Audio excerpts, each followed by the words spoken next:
राजा भोज बड़े प्रजावत्सल थे। वे स्वयं राज्य में घूम घूम कर प्रजा की कठिनाइयों को देखा करते थे और उन्हें यथासंभव दूर किया करते थे। एक दिन राजा अपनी रानी के साथ रथ पर सवार होकर राज्य का भ्रमण कर रहे थे। वे राजधानी से बहुत दूर निकल गए। उन्होंने देखा कि खेत में एक किसान हल जोत रहा है, मगर उसके हल में एक ही बैल है।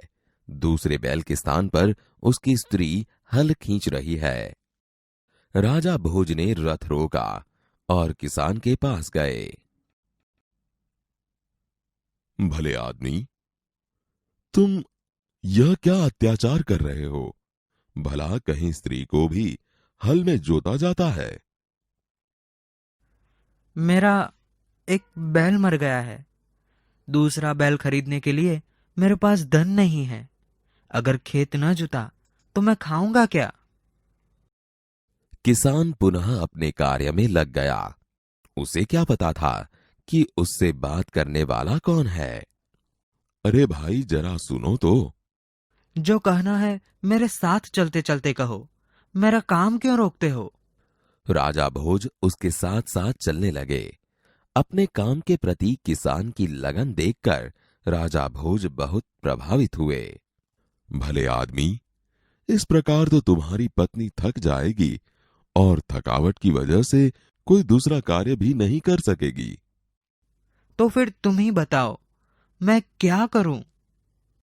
तुम मेरे साथ चलो, मैं अपना एक बैल तुम्हें दे देता हूं। मगर इतनी देर मुझे काम रोकना पड़ेगा। तुम ही बैल ला दो। अच्छा, ऐसा करो, तुम अपनी पत्नी को रथ के पास भेज दो। वह मेरी पत्नी से बैल ले आएगी। तब तक मैं तुम्हारे हल में जुतूंगा। किसान इस बात पर राजी हो गया। राजा भोज हल में जुत गए और किसान की पत्नी रथ के पास चली गई। उसने रानी को सारी बात बता दी। तुम्हारा बैल तो कमजोर होगा, वह हमारे बैल का साथ नहीं दे सकेगा, इसलिए तुम दोनों ही बैल ले जाओ। किसान की पत्नी दोनों बैल लेकर खेत पर पहुंची। किसान बहुत प्रसन्न हुआ। अगर कभी कोई दिक्कत हो तो मेरे पास आना।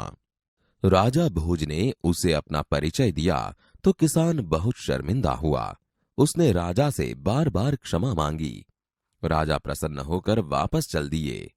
उस बार उस किसान के खेत में बहुत अच्छी फसल हुई। उसके आश्चर्य का ठिकाना न रहा जब उसने देखा कि खेत के जितने हिस्से को राजा भोज ने जोता था उसमें मोती उगे थे। बाकी के हिस्से में उम्दा किस्म के गेहूं उगे थे। किसान बहुत प्रसन्न हुआ। किसान ने सारे मोती इकट्ठे किए और राजा भोज के पास जा पहुंचा। उसने सारे मोती राजा भोज के चरणों में रख दिए और राजा को सारा किस्सा कह सुनाया। ये मोती तुम्हारे खेत में उगे हैं, इन पर तुम्हारा हक है। इन्हें तुम ही अपने अधिकार में रखो। नहीं महाराज, यह आपके परिश्रम का प्रताप है, इसलिए मैं इन्हें नहीं ले जाऊंगा।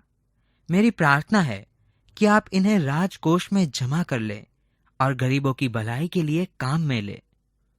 किसान की बात सुनकर राजा बहुत प्रसन्न हुए और उन्होंने मोती स्वीकार कर लिए।